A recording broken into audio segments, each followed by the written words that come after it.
Welcome back. We're here talking about Redemption, our November 2016 Warriors of Light event. And this time, I want to monologue for a little while about the GM perspective. So this was the first time that I got to be the GM at one of our events, and it was a very enlightening and entertaining experience, I'll have to say. So generally, Clay is our GM, you know, at Warriors of Light, and also Austin has had the pleasure of being GM at other LARPs. So I guess from my perspective, being the GM is a lot of work. You have to prepare a lot. There's countless hours that goes into story preparation, making sure that, you know, everything's fine-tuned to where it's going to be entertaining, engaging, and, you know, everything in between. So it definitely, you know, I've always kind of been like the right-hand man, previously running Warriors of Light events, but, you know, to be the point man as far as being the GM is a lot of responsibility, you know, because you have players constantly doing everything, and you have to manage it, you know. So the thing is it's a lot of fun, and it's very rewarding because you get to see a lot of, you know, the children of your creations come to life, you know, right before you, and see them interact and live in the world, and the players get to enjoy it. And that's the big kicker about it, is when your players are having fun, in my perspective, that's the best fun you can have as a game master or moderator or whatever you want to call it.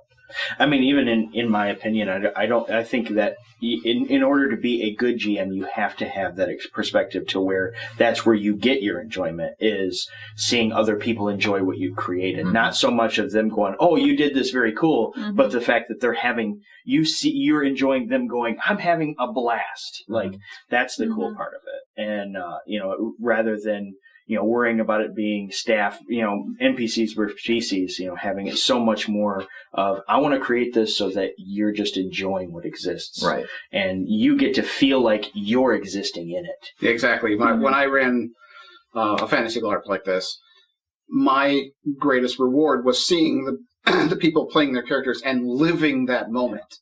They were there, it was theirs, and they owned it. Yeah. And that's where I got my satisfaction out of it. Because, like you said, being GM is hard. Yeah. Being a GM is really hard because all you ever get is the bad side of it.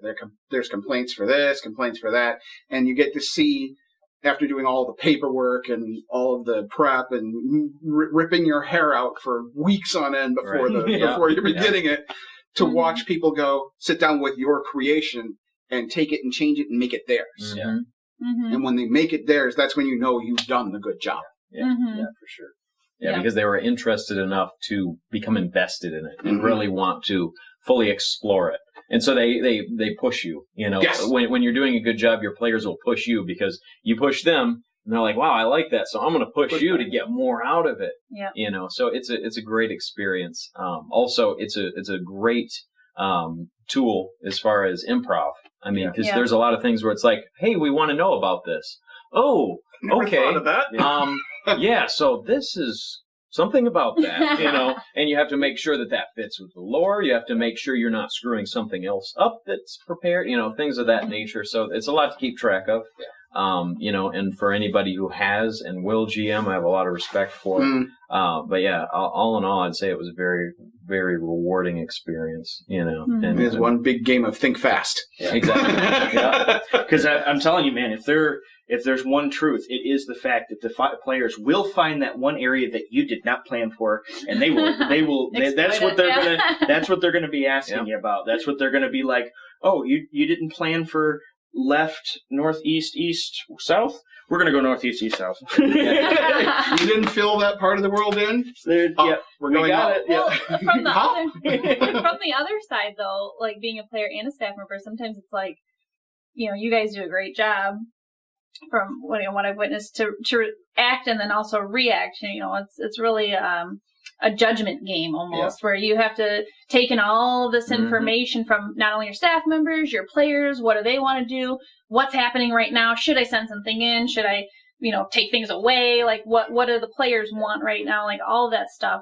has to get managed, by you guys, and you guys do a great job with it. Well, that's one thing that's hard to develop, Mm-hmm. and a lot of people have to, you have to stay in, especially if you're, GMing for the first time or, just early at it, Or is to be able to gauge that meter Mm-hmm. there. What are my players needing right now? Mhm. And what do they need? Yeah, Yes. and that's actually the experience of I think you can even get that, as a player or a staff member too. But I think it takes time of experience and Mhm. in seeing to kind of get that, because you have to have like a sixth sense of empathy to be able to understand what your players are dealing with, because you got to balance it. You give them too much stress, they'll Yep. start to Yes. break character. But you have to give them some to get them emotionally moving, and then you just have to.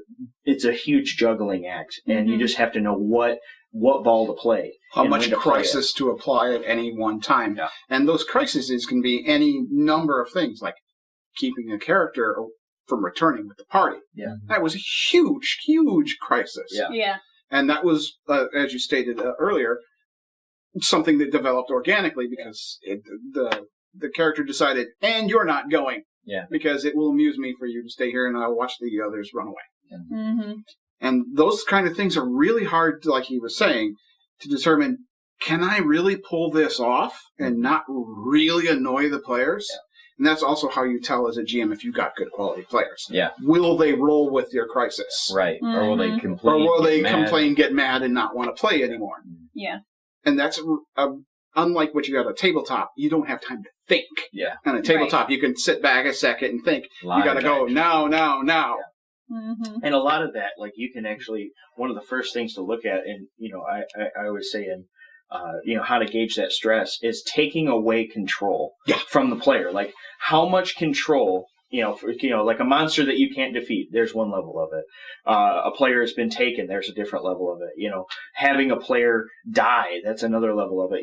Anything that you give the players to where they don't have a control over, and they're, something like that, that's an amplification to whatever other thing you're pushing. Yes. So, whatever bar you're setting, know it's set by how much control you're taking from that player. And that's the best way to gauge it, actually, because in a real scenario, us as human beings, when you lose control, you get a little bit afraid. The more less of control of your life or whatever it is, that situation becomes an issue. Yes. So yeah, it's definitely a key factor in the whole thing.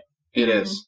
And again, you're looking out to drive emotion. Yeah. Because emotions make everything real. Yeah. Mm-hmm. Make everything real. Yeah. And again, you got to have a good player base to be able to push those emotions, Mm-hmm. and people will hopefully understand that it is just a game. In the end, it's just a game. Yeah. Mm-hmm. Because it is a razor edge, man. It is a razor edge. Because you gotta get them there on that razor to experience those great emotions and those great moments.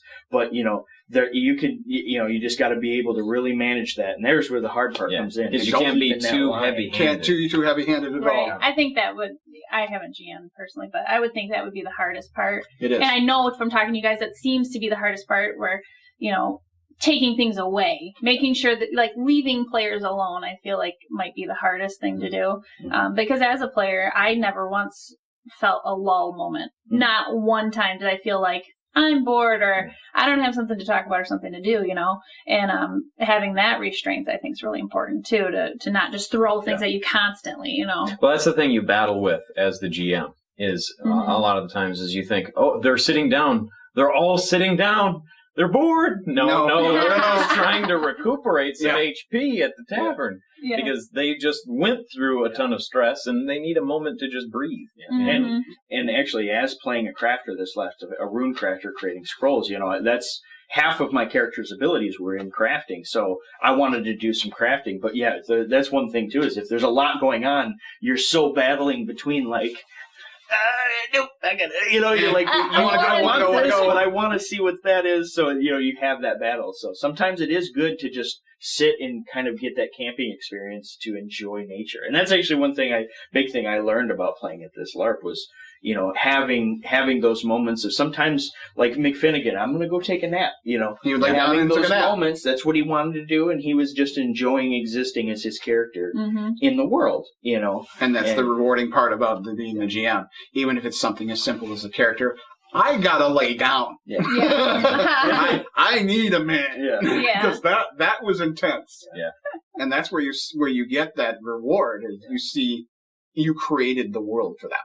Mm-hmm. I totally agree with both of you on that. And then the heavy-handedness. What can I take away from them, but not be too heavy-handed? The struggles of a GM. it is a struggle. Yeah. There is no doubt. And since you guys have such a small group, it's not nearly as bad. Do that when you have 80 or 100 players. It's so much harder, and if they're spanned over a huge area, you have to create a significant balance. Do I push this group too hard? Do I push this group too hard? If I leave them all alone, and then humans will be humans, they will start infighting. Yeah. Right. And that gets to be ugly too. Yeah. It really does. Yeah. It really, if you let them get bored, there are unfortunately players who thrive on that kind of angst because they can't do it in real life. Yeah. I can go over here and kill this person and get away with it, and it's not going to mean anything because it's just tennis balls and latex weapons. Yeah. Mm-hmm. Yeah, it's definitely one of those things where you have to learn continually. Every time you do it, you have to take something away from it. So that's about all we have for this time. Thanks for joining us. Once again, we're talking about our redemption event, Warriors of Light event for November of 2016. So that's all we have for this time, and we'll see you in the next one.